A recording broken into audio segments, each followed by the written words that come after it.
Recording is on. Pronto. Boa noite. A gente está dando continuidade à nossa série Observatório Convida.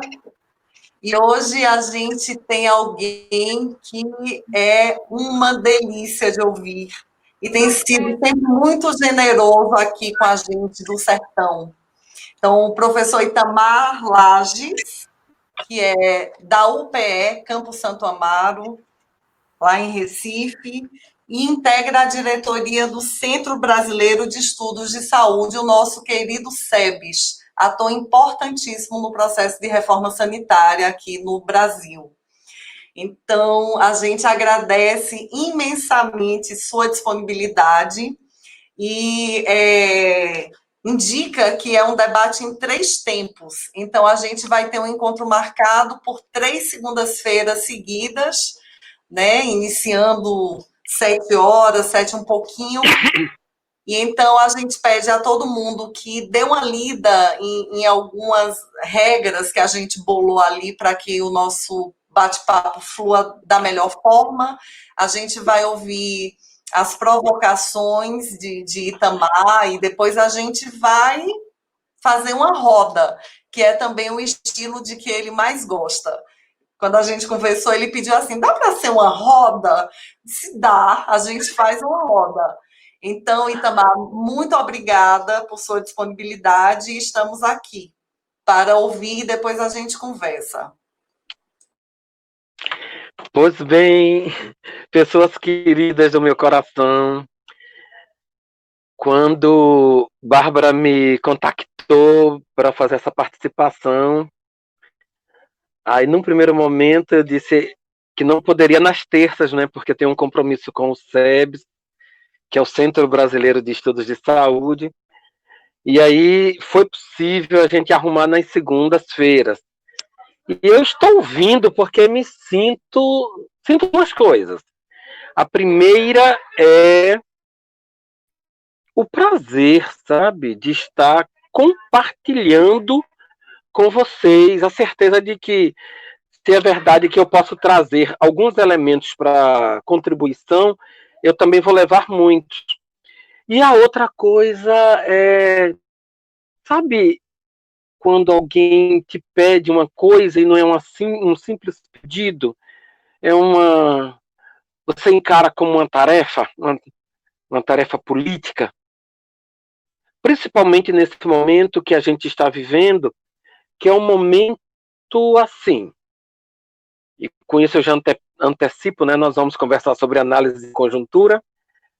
Aí, num momento como esse, a gente já sabe quais são os nossos adversários. Quem são eles? Agora, uma coisa extremamente importante quando a gente está numa luta política é a gente saber quem está do lado.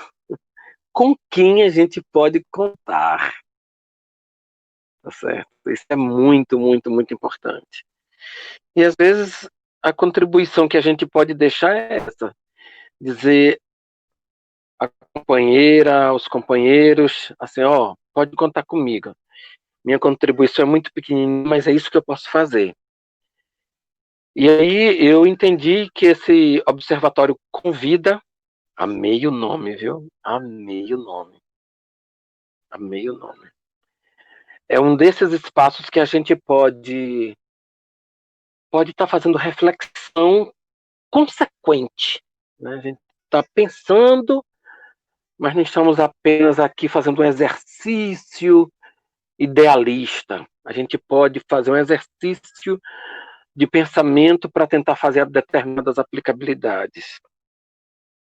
Amei. E o nome, como eu já disse antes, me apaixonou porque, pensem bem, hoje, né, 15 de junho, por um lado, eu estava dizendo a Bárbara, estou muito feliz, hoje é o aniversário de 1 ano do meu neto, Miguel Ângelo. Estou muito feliz com isso, muito mesmo. Já faz mais de 60 dias que eu não o vejo. E aí a gente se diverte vendo os vídeos dele, coisas assim. não é? E agora, desde cedo, a família está toda reunida online para comemorar o aniversário dele, né? Teve que ser cedo, né? Porque ele dorme cedo. Aí a gente tem motivo como esse para comemorar, tem o nosso encontro para comemorar, mas por outro lado, prestem atenção, a gente está vivendo num país que nesses últimos 80 dias, 44 mil, quase 44 mil pessoas perderam suas vidas por conta da Covid. Olha, não tem quem saia ileso disso. A gente pode ficar sem assistir TV, sem procurar saber notícia nenhuma, mas não tem quem saia ileso. Há aqueles, que é exemplo do presidente da República, são afetados de modo a revelar e trabalhar pelo que há de pior. Eu me permito, inclusive, utilizar aqui uma expressão psicanalítica, botar para fora todo o seu pulsão de morte. E é por isso que eu ressalto mais uma vez que eu amo esse nome, Observatório com Vida. Porque a gente está vivendo num momento de ódio, que muitos aí pregam, destilam ódio, não é? Comemoram a morte de pessoas, não choram a morte de pessoas, sabe? Só choraria se fosse seu parente mais íntimo. Que isso? Que humanidade é essa que a gente está vivendo? E aí vocês, junto com Bárbara, inventam Com Vida, fazendo uma contraposição política, ideológica ao Covid. Não simplesmente ao vírus em si, né, que esse é elemento da natureza, mas as manifestações de morte sejam concretas conosco aqui no Brasil, sendo o epicentro da epidemia, o lugar que mais se destaca com gente morta, seja por conta das atitudes de pessoas que defendem, não é, o abandono, essa coisa toda que nos faz muito mal, né? Pois bem, e a gente aqui pregando bem alto, com vida. Pois bem, vamos agora falar um pouquinho do nosso tema. Eu vou pedir ajuda à Bárbara para falar uma coisa agora, entrando exatamente no tema, em 5 minutos, e eu vou soltar uma provocação para vocês. Uma boa provocação, para já agora vocês falarem. E aí eu gostaria de ouvir todo mundo, do jeito que você tá? Não precisa ter nenhum preparo, não precisa ter lido nada disso. Da maneira mais, como a gente diz em epistemologia, né? Com o seu conhecimento sensível, com aquilo que você sente, não é? Então eu vou expressar uma coisa agora, quero ver se eu expresso isso em 5, 6 minutos e solto uma pergunta para vocês. E aí eu gostaria que todas vocês que estão aqui comentassem um pouco, depois eu volto a fala, tá? Então, me permita colocar logo pela perspectiva do conhecimento. Olha, a análise de conjuntura é um conhecimento. É um conhecimento produzido originalmente por um filósofo da praxis, né? Karl Marx. Não sei se dá para ver aqui o livro dele. Esse é o livro com o qual Karl Marx inaugura o estudo da análise de conjuntura. O nome do livro é O 18 Brumário de Luiz Bonaparte. E também recomendo esse livro, Como se faz análise de conjuntura, de Herbert Souza. Esse livro de pequeno só tem o tamanho, viu? É um livro muito importante e ele está disponível na rede mundial de computadores. Você pode procurar e baixá-lo, né? Vou repetir. Como se faz análise de conjuntura. A partir de Karl Marx, a gente vai aprender que a análise, e o nome está dizendo, né? Você vai artificialmente pegar um objeto que você quer estudar e vai dividi-lo em pedaços. E os pedaços, ou seja, as dimensões de análise, são 5. A depender da aquilo que você quer analisar.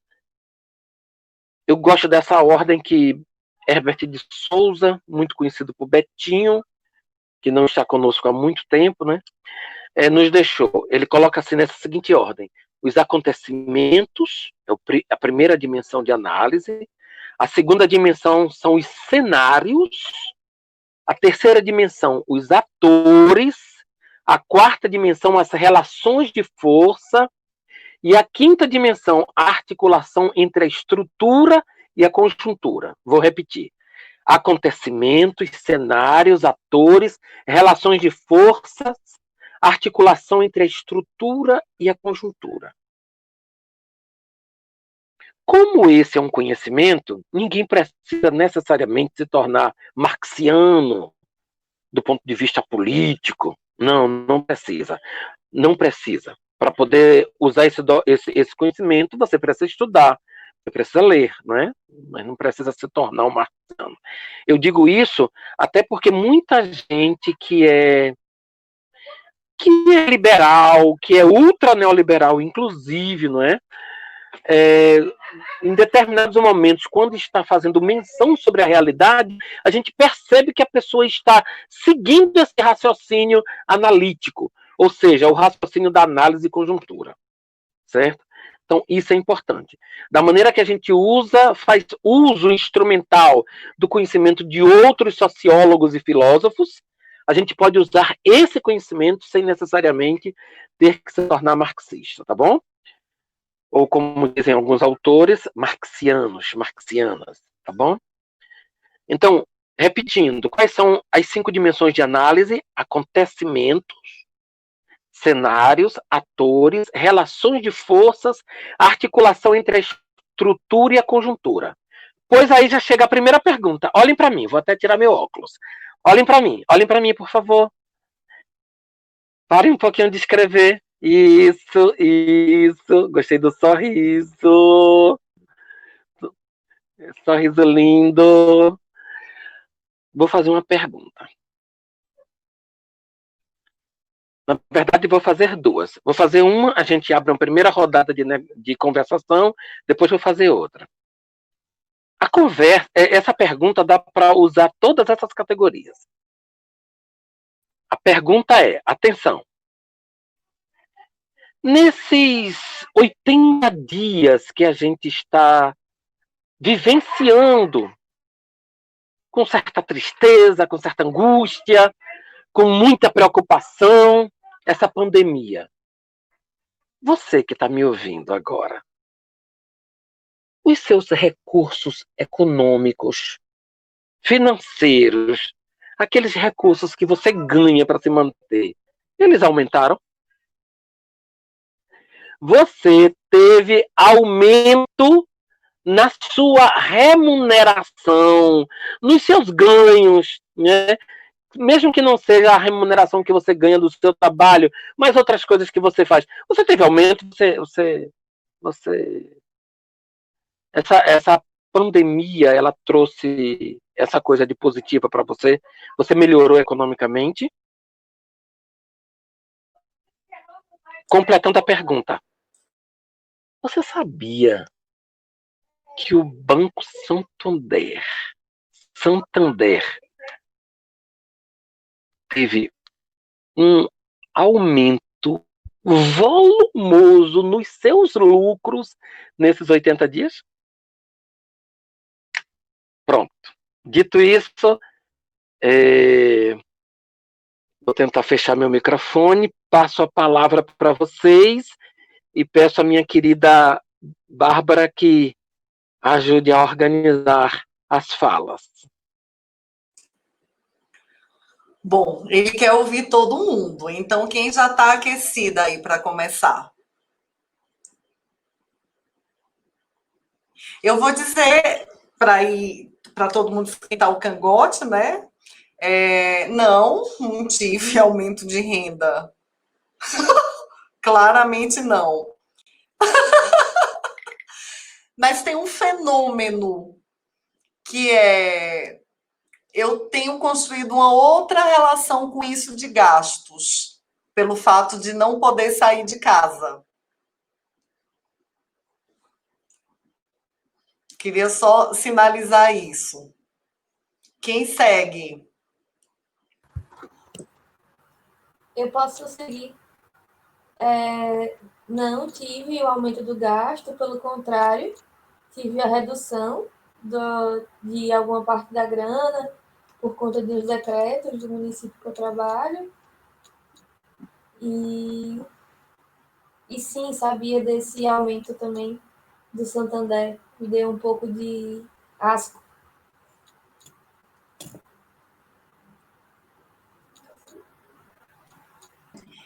Acho que Paula tinha aberto a câmera, ia falar na sequência. Posso falar.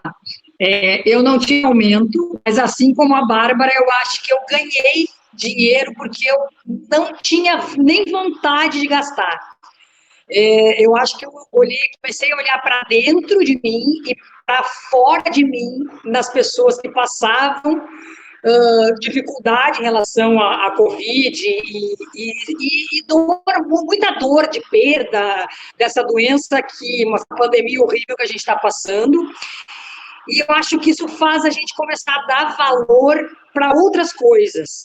E uma das coisas que mais me inquietou desde o início é por que os bancos não baixavam os juros para ajudar a população, o povo. Não é só o governo que tem que ajudar. Claro que a gente sabe desse governo, não vou nem falar nada, porque não vou entrar em polêmica agora nesse momento. Mas por que eles também não fazem a sua parte, né?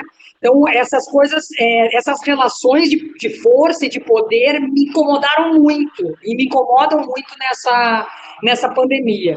Né? Então, acho que essa parte da gente ficou muito mexida, eu acho. Me mexeu muito de valores econômicos, o que vale um valor econômico, né? Então, mais ou menos por aí.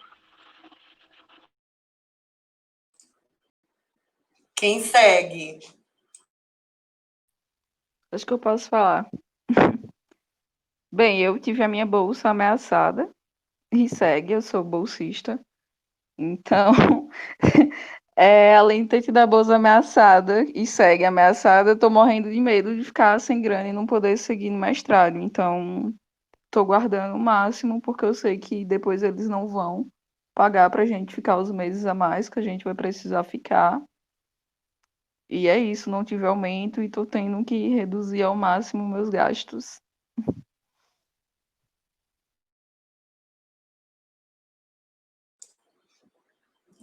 Quem pode seguir? Tem algumas pessoas que não estão identificadas aqui no quadradinho. Se puderem colocar o nome, eu super agradeço. Alguém mais toparia compartilhar?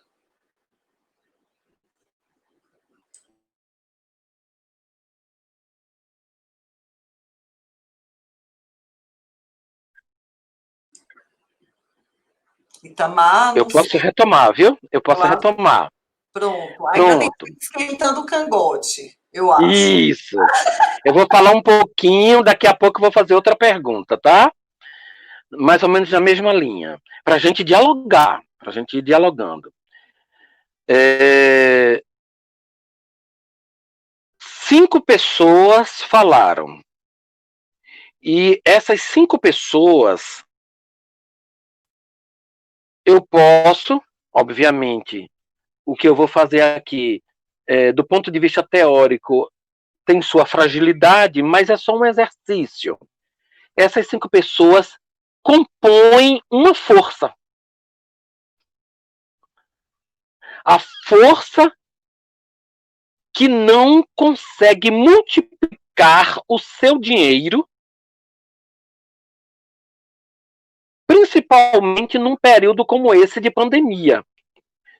O que as 2 primeiras falas trouxeram, pelo menos a primeira e a terceira fala trouxeram a evidência, é que nesta situação está conseguindo construir outra relação e está poupando, mas multiplicar, não.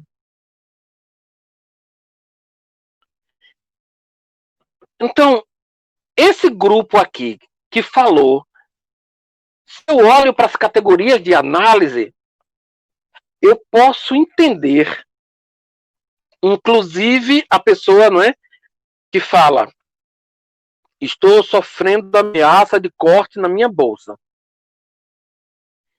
Que essas pessoas fazem parte da classe trabalhadora, por oposição à classe que o Santander participa. Pronto. Vê como vai ficando evidente. Obviamente, a gente, como eu já disse, a gente precisaria aprofundar mais esse exercício, não é? Mas ele já traz elementos importantes. Então, nesta pandemia que está trazendo prejuízos no mundo inteiro, principalmente prejuízos econômicos, há uma força que consegue multiplicar os seus rendimentos econômicos e financeiros. E há outra força cujos alguns indivíduos, o máximo que consegue é poupar algum recurso. É isso que está posto. Então, que forças são essas? Essas forças são, de um lado, o capital e, de outro lado, o trabalho. Não é? Se eu pego essa última fala, estou sofrendo ameaça de corte da minha bolsa, continuo sofrendo. E se eu sofrer, possivelmente, é provável que eu não possa continuar o meu curso, estrito sensu. Então, se você pega por aí, você pode ainda ter um outro elemento nessa fração. Ou seja, de um lado você tem... E agora eu não vou mais me referir aos trabalhadores, mas sim a uma política pública. A uma política pública de educação, de um lado, e ao capitalismo financeiro, a financiarização do capital do outro. Então, as políticas públicas são suprimidas, são atacadas, e as forças da financiarização, elas aumentam. Preste atenção. E com isso a gente já fica muito evidente. Aí a pergunta é, já que nós entendemos que nessa pequena conversa, nesses poucos minutos, como são, a gente já conseguiu identificar elementos que caracterizam essas forças, a gente poderia até fazer uma outra pergunta. Veja que pergunta mais difícil. Essa eu nem vou pedir para vocês responderem, porque ela ao mesmo tempo é difícil e mas dá para responder quase imediatamente. Como é que essa força aqui representada, neste exato momento, eu e vocês, porque eu estou no mesmo bojo, não é? Na mesma classe, como é que nós nos relacionamos com o capitalismo financeiro? Possivelmente a resposta seja: rapaz, a gente nem se relaciona. A gente ganha o nosso dinheirinho e a gente tenta viver a vida. Mas relação com bolsa de valores, com aplicações, com mercado de capitais, a gente nem tem. Responder isso é responder empiricamente. Muito empiricamente. Porque essa resposta nem é verdadeira. Porque relação existe. Não é? Há estudiosos maravilhosos, como o professor Chico de Oliveira, vou deixando aqui a indicação do livro dele, né? O Dilema do Ornitorrinco, que ele vai dizer exatamente isso, né? Relação existe, só que é uma relação perversa. Os pobres, muito pobres, se relacionam com os ricos, muito ricos, no sentido de preservar essa desigualdade social. E essa preservação se dá, inclusive, pela manutenção das condições em que os oprimidos vivem. É isso. Então, relação existe. Se existe uma relação, ela está existindo em que cenário? Imagine que você está assistindo uma peça teatral e você sabe que quando a cortina desce para sair de um ato para outro, tem algumas pessoas ali mudando o cenário, não é verdade?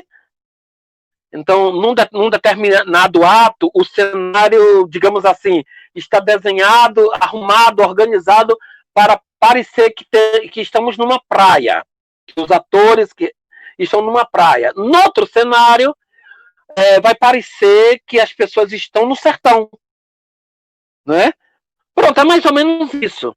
Então, que cenário é esse em que o Santander multiplica os seus lucros e um grupo de trabalhadoras aqui reunidos estão dizendo que sofreram redução. O máximo que puderam fazer foi não gastar e reeducar seu pensamento, mas estão submetidos a essa força. Que cenário é esse? Aí a gente teria que descobrir os elementos do cenário em que isso está colocado, não é? Eu diria aqui alguns elementos para facilitar. Um dos elementos, ele foi dado, eu poderia pegar outros, mas me permita esse, em 2013, quando muitas pessoas foram às ruas, por exemplo, protestar contra os governos até então postos, não é? E queriam o impeachment, e queriam que ocorresse o impeachment, e foi uma força tão grande da população ali na rua que tudo isso aconteceu, não é? Então, naquele momento, e eu lembro de uma vez que um colega disse assim para mim: Itamar, tu é uma pessoa tão velho, tão experiente com movimento, tu vai para a rua? Eu vou porque, primeiro, eu não estou entendendo o que é que está acontecendo e meus alunos de graduação, estão indo. E como eles me respeitam, eles e elas me respeitam, eu vou para entender o que está acontecendo e talvez ajudar.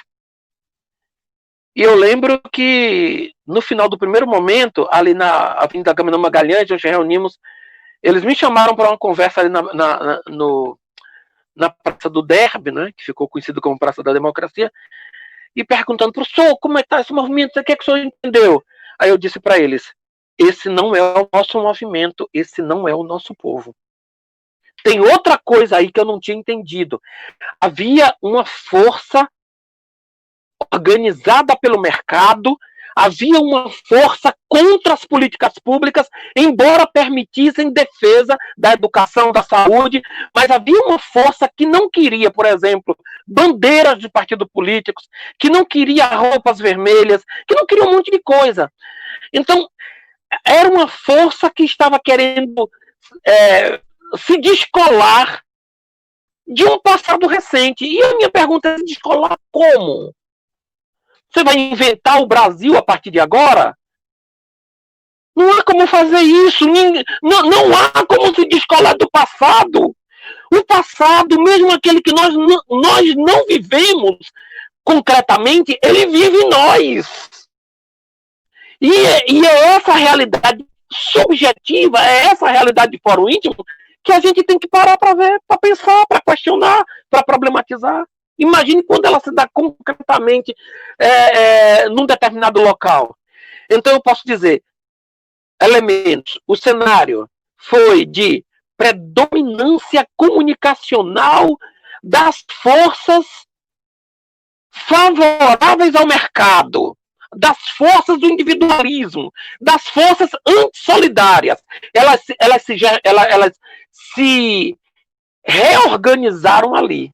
E elas foram dar no impeachment, e elas foram dar no governo de Temer, e elas foram dar na emenda constitucional 95, e deram agora num momento em que uma fração da classe dominante, da qual o Santander faz parte, está totalmente no poder.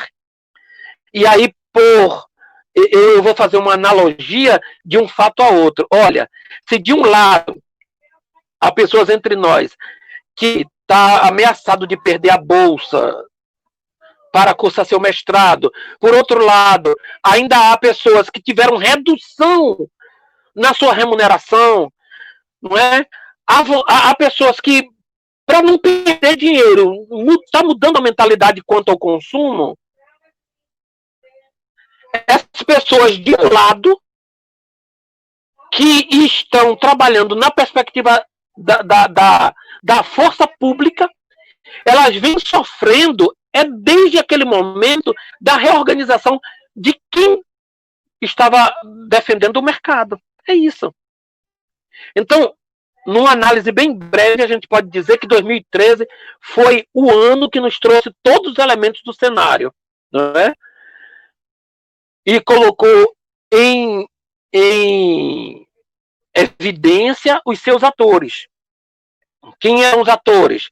Por um lado, você tinha pessoas da Uni, por outro, tinha também as pessoas de sindicato, o SEBS, que eu faço parte, estava lá, mas haviam outras forças. Por exemplo, havia um movimento que eu, quando era muito jovenzinho, ainda conhecia algumas pessoas desse movimento.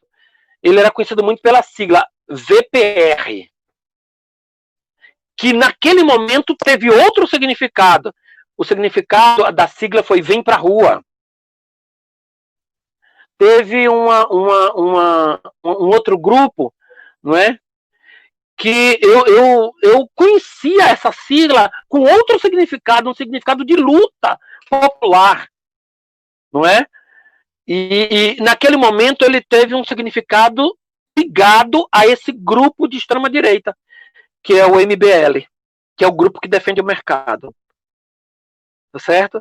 Então, e aquele momento de 2013 era um momento que, quando você olha a relação entre a estrutura e a conjuntura, que é outro elemento, então a gente pode entender o seguinte: a conjuntura estava trazendo forças muito, me permitam um pleonasmo, muito fortes para se contrapor a uma tendência de uma política de bem-estar social dentro do próprio capitalismo.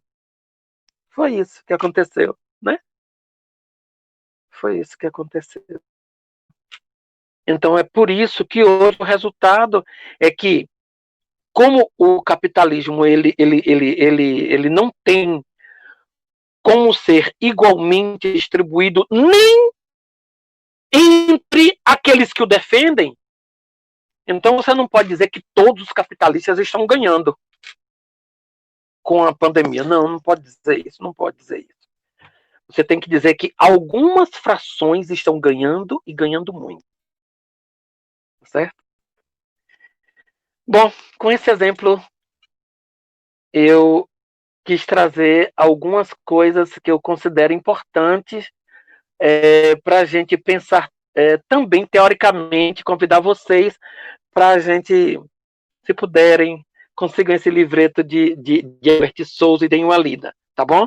Para a gente estar aprendendo a fazer análise de conjuntura. Só se aprende a fazer análise de conjuntura fazendo, tá? Principalmente quando a gente está em alguma ação que a gente quer provocar mudanças. De certa forma, a gente já faz isso. Mas se a gente se apropriar de algum conhecimento, fica melhor, tá bom? Pronto. Dito isso, me permita a segunda pergunta, e eu quero ouvir vocês. Fiquem à vontade, viu? Quem quiser falar. Do mesmo jeito, se no momento não quiser falar. Durante a pandemia, ficou óbvio, muita gente, inclusive da direita e defensor do mercado, valorizou o SUS, não foi? Valorizou o SUS. Um dos exemplos é o deputado Eduardo Maia. Eu trago ele aqui porque ele representa um ator. Quando a gente, né, por essa teoria, quando a gente fala de uma pessoa, a gente não diz que ela é ator ou ela é atriz, não. Ela representa um ator, né? Eduardo Maia, o presidente da Câmara, representa um ator, um dos atores do poder, que é o poder legislativo, defensor do ultraneoliberalismo contra o estado de bem-estar social. Pois bem, ele mesmo escreveu uma frase muito interessante. Ele disse assim: eu que só via o SUS a partir da perspectiva do mercado, hoje reconheço a importância pública do SUS.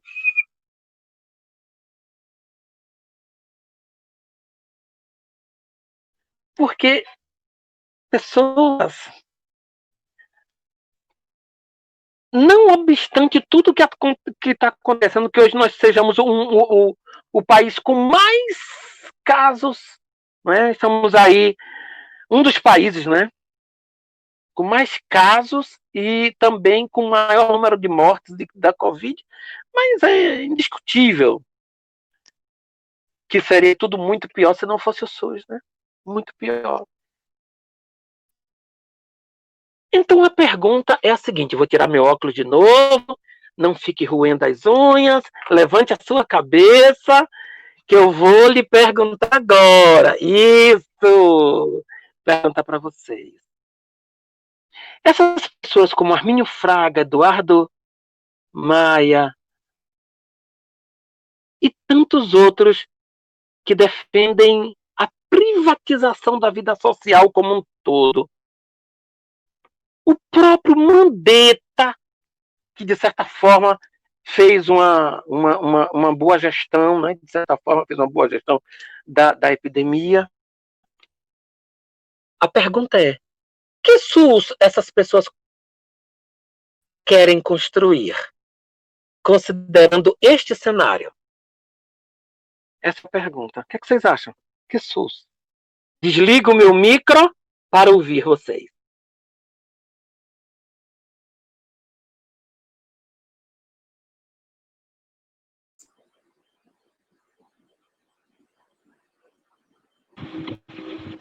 Não é o mesmo que a gente quer construir, isso eu tenho certeza.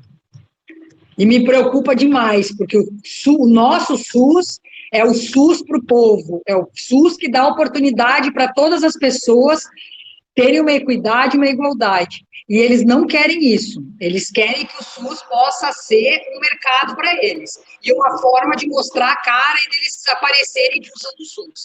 Muito diferente da gente. Né? Isso é uma preocupação muito grande. Nós temos orgulho de trabalhar no SUS e pelo SUS. E eles não. Eles nem conhecem o SUS. Esse acontecimento mostrou um cenário que eles nunca imaginaram que pudesse existir. Que para eles era uma bagunça, e não é uma bagunça. O SUS é uma coisa fantástica, que é só atrapalhado pelas pessoas que estão governando em alguns momentos. Então, isso me preocupa. É, mais ou menos por aí é meu pensamento.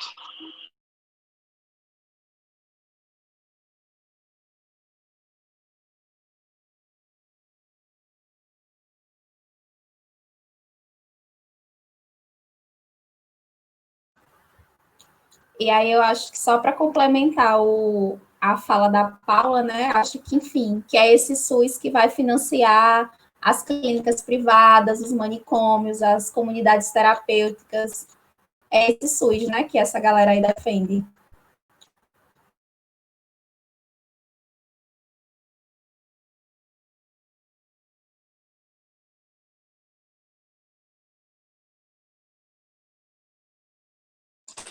Eu fico muito preocupada porque, assim, eu acho que a gente foi perdendo muita força, né, ao longo dos anos.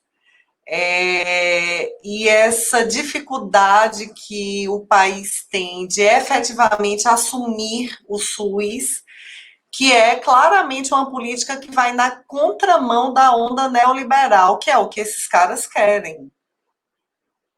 Né? Sem dúvida, se há uma defesa de SUS a partir de bocas de pessoas que defendem neoliberalismo, há que se desconfiar. E o que a gente vê ao longo desses anos é é pior do que um subfinanciamento, né? Um desfinanciamento, assim. E o país enfrenta uma pandemia como essa.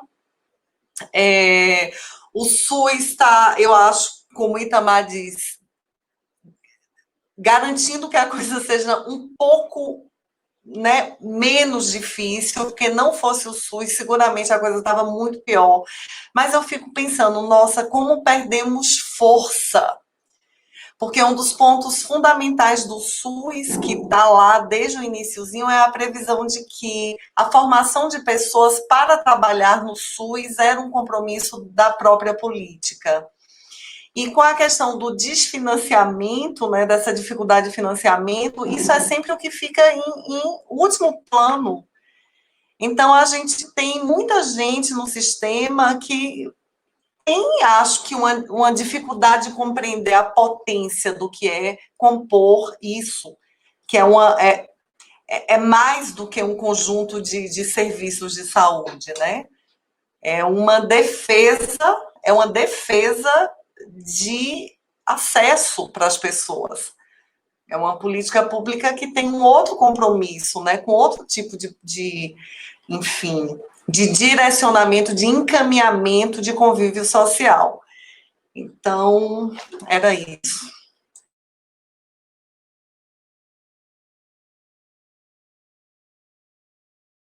Francis faz uma contribuição aqui no bate-papo, Itamar. Francis é um parceiro profissional da rede de atenção psicossocial do município de Juazeiro, e ele fala: querem construir um SUS político, não no sentido de coletividade, mas no sentido de fomentar a corrupção, mola propulsora da política brasileira. Aí ele explica que está com dificuldade técnica ali, e por isso não está conseguindo falar. Então, eu fiz às vezes, Francis.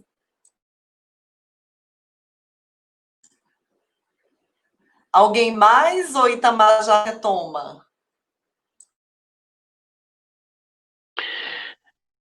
Uma pergunta para você, Bárbara, uma pergunta técnica.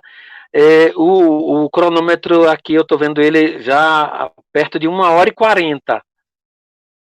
Estamos chegando próximamente, não é? Não, na verdade, a gente abriu a salinha antes. Você entrou antes. A gente está com um tempo bom.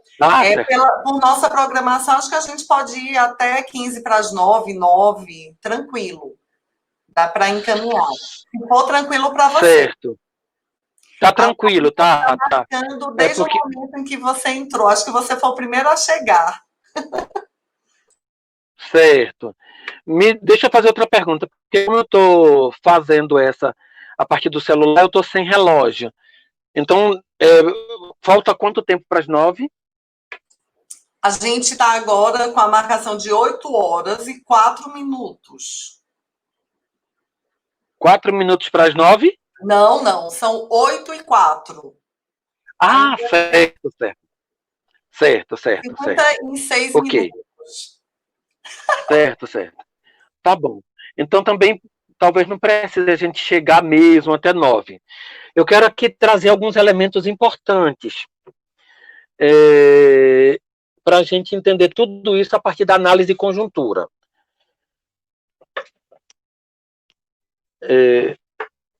Uma das coisas importantes que a gente tem que eu gosto quando eu dou aula sobre isso para as minhas turmas é o seguinte, né?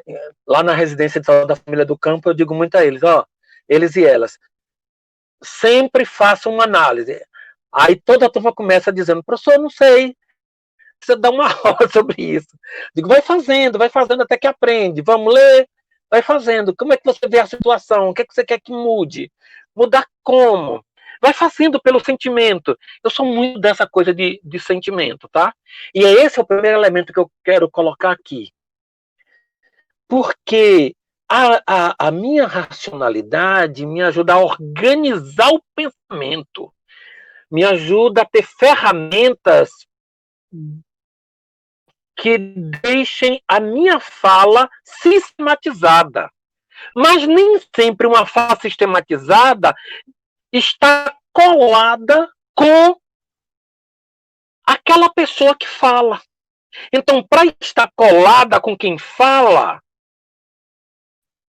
você tem que também trazer o seu sentimento para aí. É por isso que uma das lições muito fortes de Paulo Freire para aquelas pessoas que são da classe econômica capitalista, e Paulo Freire dizia, né, que essas pessoas também são infelizes. Elas provocam infelicidade, mas também são infelizes. Não é possível que uma pessoa que está pregando ódio todo o tempo, sabe? Que está vendo o número de mortes aumentar e dizendo que vai fazer um churrasco, e vai andar de jet ski, e vai andar de cavalo. Não é possível que essa pessoa não esteja sofrendo. Agora, ela pode não reconhecer o sofrimento, porque ela está vivendo numa pulsão de morte tão grande que ela está se identificando com o próprio Cavaleiro do Apocalipse. Está entendendo? Mas a desgraça vem para todos, certo? Obviamente que de maneira histórica concreta, aqueles que estão na situação de estão sofrendo a opressão, então eles adoecem mais e morrem primeiro, né?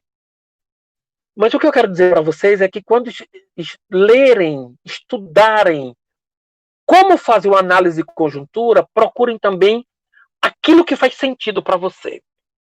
Ó, as 5 categorias são acontecimentos, cenários, atores, relação de forças e articulação entre estrutura e conjuntura. Sim, mas por que é que essa teoria faz sentido para você?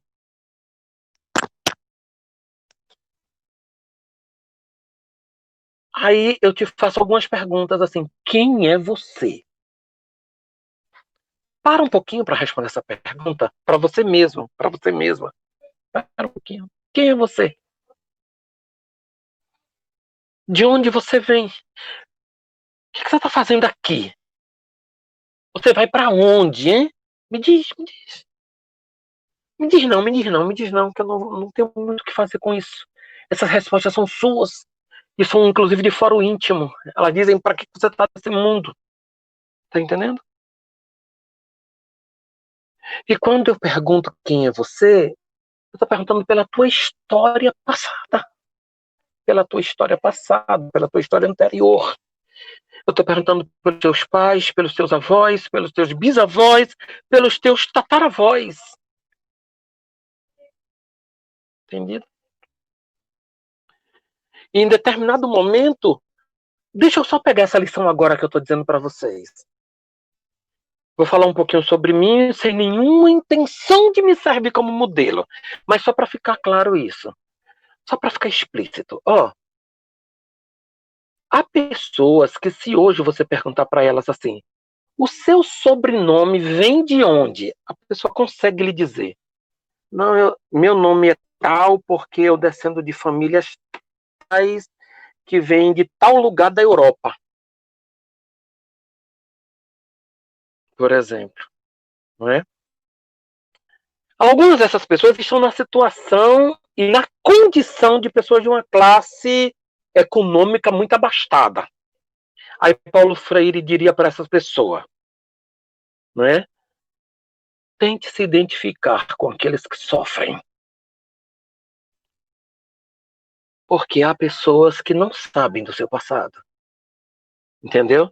E o simples fato de você entender a sua história na idade que você tem, por exemplo, eu nos meus quase 60 anos, entender a minha história, isso é pouco. Isso é muito pouco.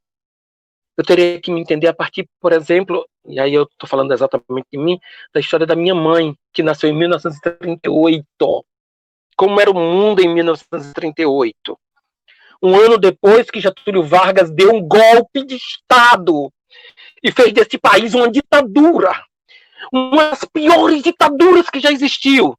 E nessa ditadura, os capitalistas aproveitaram para implementar toda a força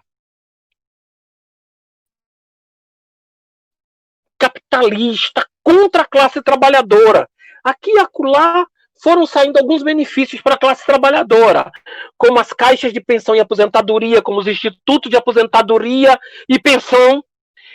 São umas espécies de subsistemas falsos, não eram, na verdade, sistemas de saúde, sistemas de assistência social e saúde, não eram de fato sistemas. E esses sistemas, digamos assim, porque formalmente era assim que eram chamados, foram sistemas inventados antes de Vargas, em 1924, durante Vargas, em 1932, antes dele dar o golpe, e se desenvolveram durante a ditadura de Vargas da seguinte maneira, olha para mim, sem bater os olhos. Sem universalidade da atenção à saúde, sem equidade da atenção à saúde, sem integralidade, sem participação social e sem descentralização. Foi assim que os intelectuais da época de Vargas fizeram. Algumas pessoas poderiam dizer, mas isso também foi antigamente e naquele momento não tinha conhecimento científico necessário para isso. Tinha conhecimento científico necessário para isso. Aquele grupo aprendeu tantas coisas da Inglaterra, por que não aprendeu isso? Não aprendeu porque por opção, fez escolha. Olha para mim, sem bater os olhos, porque para estudar certas coisas a gente também precisa ter sentimento e se identificar na história. Quando eu olho para a minha história, e como a história ela sempre está em movimento, é uma coisa. Mas se eu olhar para trás, para os que me antecederam, é outra. Por exemplo, quando eu olho para meus filhos, né, 2 filhos e uma filha, todos 3 nasceram numa maternidade particular, acompanhados por uma equipe médica, obstetra e pediatra. Olha para mim, diferente de mim, que quando nasci, estava eu e minha mãe só, numa maternidade que era considerada maternidade de indigente. Agora, pergunta, onde minha mãe nasceu? Em 1938. Pergunta, onde minha avó nasceu? Em 1913. Pergunta, onde meu avô nasceu? Em 1892. Pergunta. Você está entendendo? Então eu olho para trás e penso no pai do meu avô. Ele foi uma pessoa escravizada. E aí eu posso fazer a escolha de representar esse passado. Eu sou esse passado. E se eu sou esse passado, eu quero outro futuro. E se eu quero outro futuro, eu não posso querer, por exemplo, uma coisa que não seja sistema único de saúde. Para mim e para cada uma das mais de 200 milhões desse país. 200 milhões de pessoas desse país. Deu para entender? Pois bem, vamos de novo nesse raciocínio? Vamos? Porque uma das pessoas aqui que falou da vez passada disse assim, eu estou ameaçada, eu estou sofrendo ameaça com a minha bolsa e pode ser que perca. Política pública, não é? Agora, vá olhando para trás. Em 1888, uma garota linda, maravilhosa, que possivelmente sabia tocar piano muito bem, foi instada a assinar uma lei que ela não conhecia, a Lei de Libertação da Escravatura. Né? E antes dessa lei ter sido assinada, já havia a seguinte lei: os negros não podem ser proprietários de terra. 30 anos depois, começam a nascer as políticas sociais, públicas, por exemplo, de saúde, que vão se conformar aí em 1930 com eu já falei, né, as caixas de aposentadoria e pensão, e depois com os institutos de aposentadoria e pensão. 30 anos depois dos institutos de aposentadoria e pensão, nasceram houve uma organização, né, uma reorganização, e nasceu o Instituto Nacional da Previdência Social, INPS.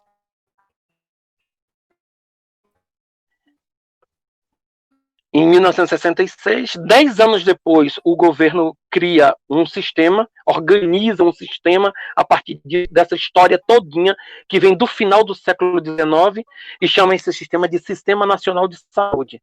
E como era esse Sistema Nacional de Saúde? Esse sistema, que foi organizado em 75, mas teve a sua concepção recente em 1966. Como foi isso? Como foi? Esse sistema deveria financiar os empresários que quisessem investir na saúde. O governo deveria pegar as contribuições de INSS das pessoas trabalhadoras e pagar aos empresários. E esses empresários, em troca, fariam assistência à saúde. Mas a assistência à saúde não poderia ser para todas as pessoas. Teria que ser só para aquelas que tivessem carteira profissional assinada. E aí, a partir dos anos 70, uma coisa que os liberais da época não tomaram conta, não é? A população do Brasil cresceu muito. De 90 milhões, ela foi subindo, de maneira que na década de 80, ela já estava em torno de 110 milhões. E aí o povo que morria de verminoses e doenças infecciosas e respiratórias também teve alguma melhoria das condições de vida e passou a viver um pouco mais. E começou a ter diabetes, hipertensão, câncer, outras doenças. E aquele sistema que foi montado não dava conta de atender ao mesmo tempo os problemas ligados às doenças infecciosas e às doenças crônico-degenerativas. E aí aconteceu uma tragédia, o pior. E eu não estou aqui dizendo que as tragédias são bem-vindas, não. Eu não sou desses, tá? Eu não sou desses que agradece o Covid, não agradeço. Não agradeço mesmo. Eu não queria... Hoje está dormindo, tá certo? Hoje, 15 de junho, o primeiro aniversário do meu neto, sabendo que a gente tem 44 mil pessoas mortas nesse país. E são 44 mil mortes evitáveis. Eu prefiro estar aqui refletindo com vocês nessa fala com vida, em defesa da vida. Tá certo? E o que aconteceu naquele ano de 80? Outra tragédia. AIDS. Se espalhou por esse país inteiro. Matando pessoas da classe rica e matando pobres. Ok? Foi isso. E quando o povo da extrema-direita e daquela direita mais do centro percebeu que não tinha como dar jeito, ouviu as vozes dos militantes, dos SEBs, da Abrasco, dos movimentos estudantis e de tantos outros. E aqui eu cito o nome de um deles, Sérgio Arouca. Sérgio Arouca. Dá licença, grande mestre, para a gente falar. Chamou Sérgio Arouca e tantos outros para inventar alguma saída naquele momento, porque há muita mortalidade infantil, mortalidade materna, mortalidade por HIV/AIDS e por doenças crônico-degenerativas. E o grupo que vinha do movimento da reforma sanitária, a partir dos SEBs, da Abrasco e dos outros, construíram dois programas importantes, um em 82 e outro em 87. O de 82 foi chamado de Ações Integradas de Saúde. O de 87 foi chamado Sistemas Unificados e Descentralizados de Saúde. O de 82 foi para universalizar a assistência na atenção básica. O de 92 foi para dar acesso ao atendimento de média e alta complexidade para quem fosse atendido na atenção básica. Em 88, a gente, com a Constituição, consegue implantar o SUS, e desde que a gente implantou o SUS, a gente não teve sossego. Não teve sossego. O SUS nunca foi devidamente financiado. Para o SUS ser devidamente financiado, ele teria que ter 10% do PIB, Produto Interno Bruto, para custear suas despesas. Isso ia dar em torno de entre 18 a 20 milhões, podendo chegar a 30. O SUS recebe hoje 4%, né? Mais ou menos 15% da receita líquida. Isso entre 2003 e 2013, 2014. De 2016 para cá, nem isso está recebendo. E aí fica evidente. Estamos num cenário, agora vamos olhar para a saúde. E eu acho que uma fala muito importante, embora ela seja muito má, é a fala do ministro da Fazenda, Guedes. Ele disse: a epidemia está acontecendo, eu sei que muita gente está morrendo, mas a gente vai começar a assistir morte de CNPJ.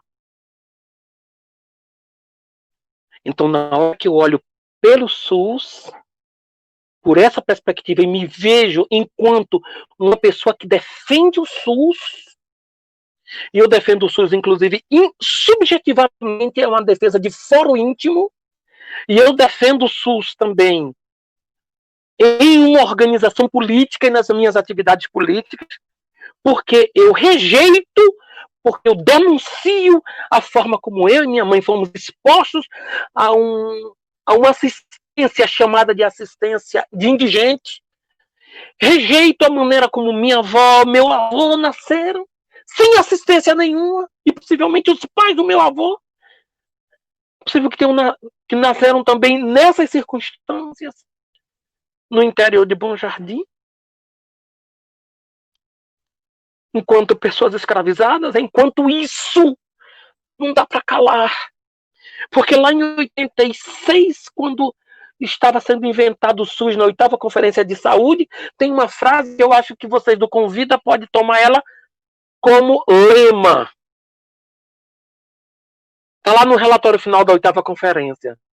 O SUS será responsável pelo pleno desenvolvimento de todas as pessoas em sua individualidade. É por isso que a gente está aqui dizendo, se eu tivesse que resumir, por que você é a favor do SUS? Por que você está trazendo essa análise de conjuntura para mostrar que a defesa do SUS nesse momento está muito difícil? Que as pessoas que nesse momento, como Mandetta, como Maia, estão defendendo o SUS, mas eles querem um SUS que não tenha atenção primária, eles querem um SUS que não tenha saúde mental, eles querem um SUS que tenha comunidades terapêuticas, eles querem um SUS com modelo biomédico, onde a gente não pode, a gente formando nossos residentes e nossos estudantes de graduação de maneira multiprofissional, aí eles querem um SUS que seja muito centrado a médico, enfermeira, dentista, e os outros ficam periféricos, sabe? E além de ficarem periféricos, tem que seguir a ordem biomédica. Então, se eu sou contra esse contexto e esse grupo de atores, que SUS a gente defende? Me permito encerrar agora com essa simples palavra. Um SUS com vida. Beijo. Obrigado.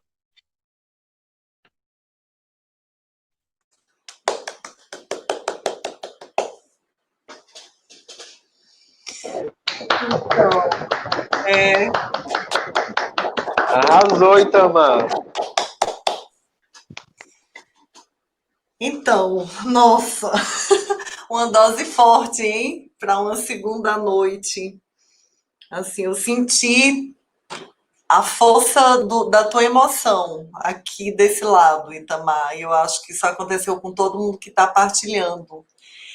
E assim, das coisas ditas por você, eu vou fazer alguns comentários para que as pessoas também tenham chance de falar, né? Só para ir abrindo aí os caminhos. Mas das várias coisas importantes que você partilhou com a gente hoje, duas eu gostaria de destacar. Uma é essa importância do sentir. Eu acho que quando você traz aí sua ancestralidade e respalda nisso o motivo de você ter essa atitude que você tem no seu trabalho, no seu modo de estar na vida, né? Defender uma política pública, defender o acesso, e se emociona dizendo da importância, né, de a gente olhar para um passado na perspectiva de poder construir outros mundos. Assim, eu destacaria que a gente faz isso não é só pensando, a gente faz isso sentindo. Né? Eu gosto quando você faz esse destaque. Eu lembro que quando a gente bateu esse papo para pensar esses 3 encontros, você disse uma frase que eu registrei aqui no meu caderninho. Bárbara, a gente só tem mesmo um ao outro. E assim, isso é das coisas mais simples, né? Mas como é difícil a gente fazer a valorização disso, vivendo isso, né? Que é a força da conexão, da coletividade. Então, um destaque que eu faria é esse. E o outro destaque é isso, assim, essa pergunta, você põe a gente na berlinda, né? Por que a gente defende SUS? O que é que isso tem a ver com a história de cada pessoa, de cada uma? Né? Eu acho que você me impôs a refletir muito no sentido de atualizar minhas escolhas, né? E a gente está num momento tão difícil nesse país em que a gente vê uma república de generais. Nunca houve tanta militarização de cargos públicos quanto agora, nem na época da ditadura. Né? Uma coisa que põe a gente a pensar. E isso que tem sido muito debatido, né? Isso do deixar morrer. Será que caiu? Não, né? Alguém caiu, deu um barulho. Alguém deu um barulho aqui. Essa coisa difícil dessa necropolítica, assim. Por que defender SUS? Porque defende vida. Porque a gente acha que as vidas importam, né? E, sobretudo, das pessoas que vêm de modo mais intenso vivendo as opressões, né? E a gente precisa olhar para isso. Então, particularmente, quando você fala da sua ancestralidade e de povos que foram escravizados e de povos que foram simplesmente assassinados, né? E como agora essa história se atualiza, então a gente vive genocídio de povos indígenas, a gente vive genocídio de povo negro. E defender política pública é defender que todo mundo tem direito a estar aqui, ora bolas, né? É isso, foi isso que ficou fervendo aqui dentro de mim, e eu abro aí para a palavra circular, né? Porque o combinado foi esse. E esse olhinho de Itamar vai ficar tatuado aqui em mim, viu?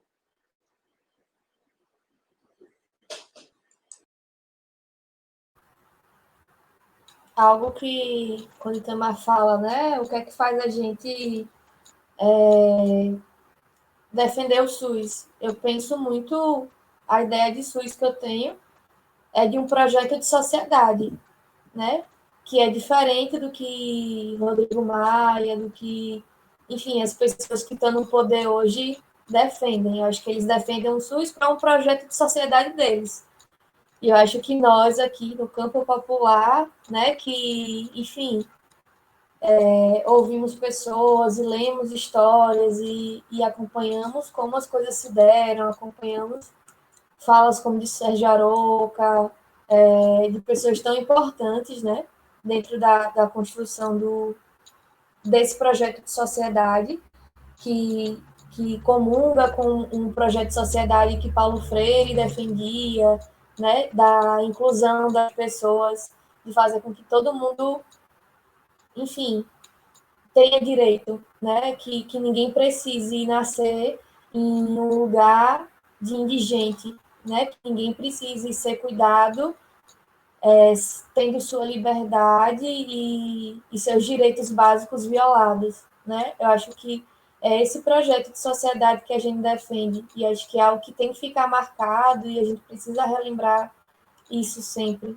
E aí acho que é uma das coisas que eu gosto muito de Itamar, é porque sempre que eu escuto ele falando, renova as minhas afetações e as minhas mobilizações e as minhas crenças também nesse projeto de sociedade que eu acredito e que eu luto cotidianamente, né? E aí, seja no micro, na conversa com o usuário, seja no macro, indo para a rua, seja, enfim, que é algo que acho que a gente está precisando resgatar, né? Da reforma sanitária, o movimento, as pessoas na rua, o brilho nos olhos e a certeza de qual é o projeto de sociedade que a gente quer e como é que a gente faz para conseguir isso. Eu fico pensando que a gente precisa discutir mais e se encontrar mais para conversar mais sobre que sociedade é essa. Porque não, parece que não está tão claro para todo mundo, né? E aí, o outro projeto de sociedade, ele está muito claro, ele está muito arraigado no corpo de todas as pessoas que o defendem. Mas parece que para a gente isso ainda não é tão claro, né? A gente ainda fica ali, muito na borda, sem saber muito bem o que é que a gente está defendendo. E aí acho que a gente está precisando se catar mais, conversar mais sobre esse projeto, como é que ele é, o que é que a gente defende, o que é que a gente quer, para depois a gente começar a pensar em como pôr ele em prática. Porque acho que a gente está um pouco perdido, meio pedaçado, desencontrou, a esquerda se desencontrou, né, se a gente for falar disso. E aí a gente está precisando mesmo de um espaço para pensar que sociedade é essa que a gente defende, que projeto de sociedade é esse.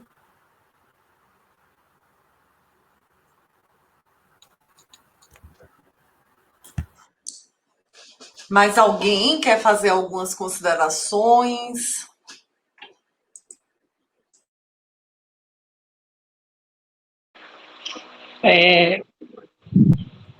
Agradecer ao Itamar, porque o Itamar eu acho que sempre coloca uma pulga, uma pulguinha na gente, né? E parece que cada parte da fala dele pega uma pessoa de um jeito. Quando ele fala da família, ele traz a história de vida dele, e aí me coloca uma afetação muito forte, porque a minha história de vida é toda ao contrário. Loira, de olhos azuis, vindo do Rio Grande do Sul e caindo no sertão, né? E isso é uma das coisas assim, às vezes eu me perguntava, mas como que eu vim para aqui? Por que eu vim para aqui? E aí hoje veio na minha cabeça uma coisa muito linda, que é uma coisa assim que é difícil até de falar. Todo mundo dizia assim, tu tem certeza que tu é da tua família? Porque tu é muito diferente deles. E isso me dava um orgulho tão grande em ser diferente, porque eu ia contra todas as coisas que eles queriam me ensinar. E isso me deixava muito inquieta, sempre me deixou. E aí, ainda mais vindo do Rio Grande do Sul, que a gente se acha muito mais do que a gente é, né? Isso me incomoda bastante. E aí eu vim parar num lugar onde o importante são as pessoas, onde o importante é ajudar as pessoas, onde o importante não é o ter, mas é o ser.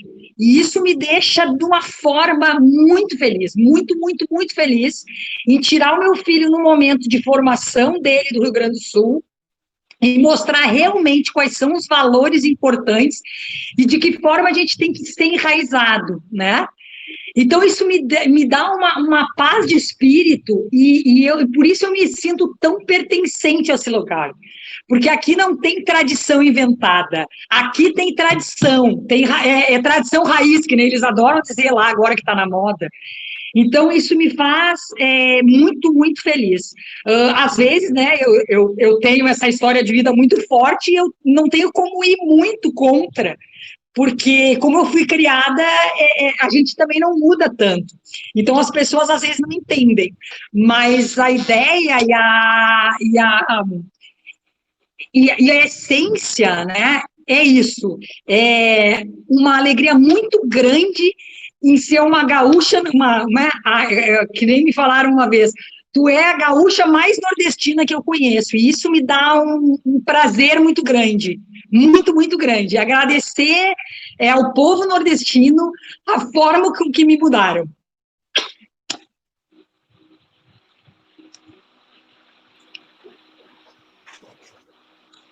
Que lindeza, Paula! A gaúcha nordestina.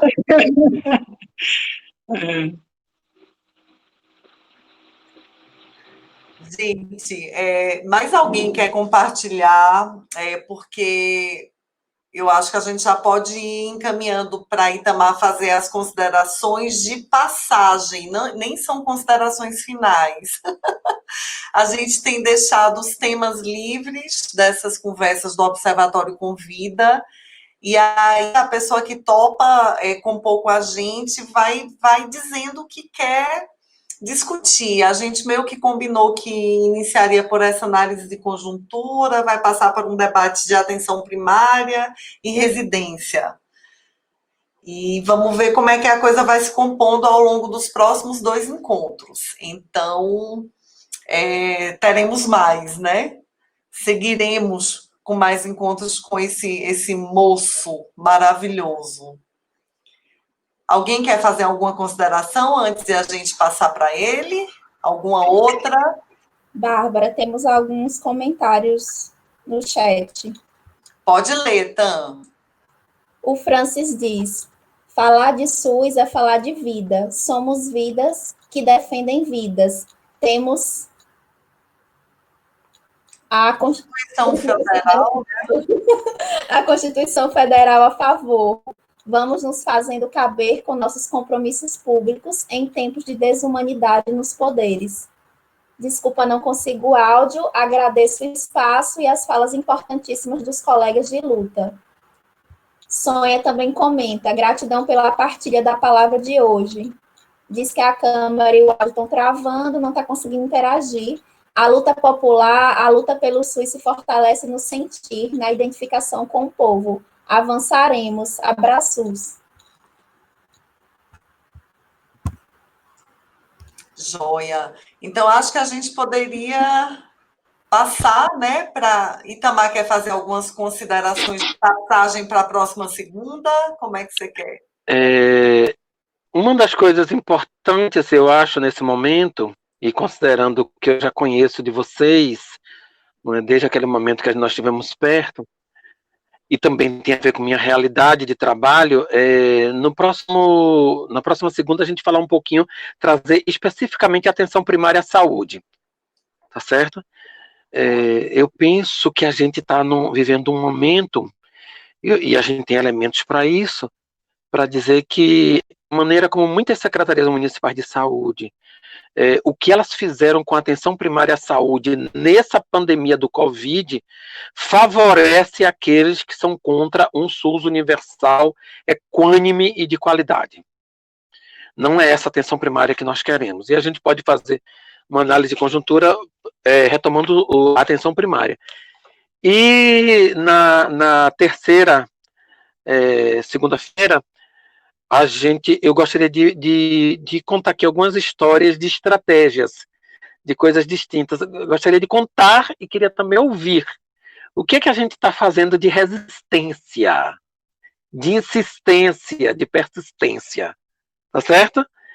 É isso, estou muito feliz, muito tocado por vocês.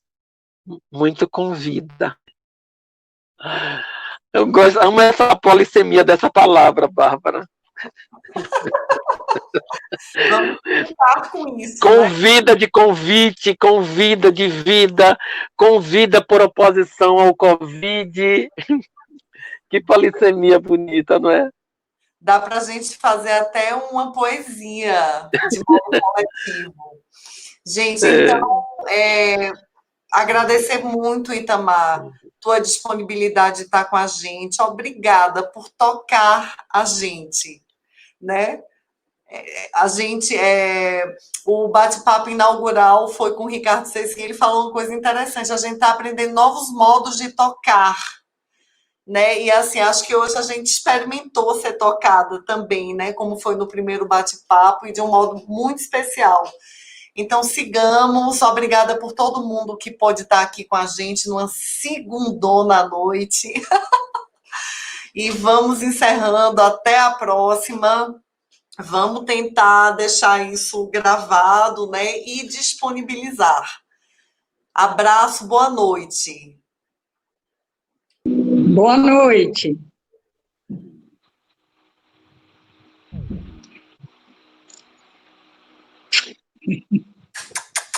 Sertaneja. Paula me emocionou.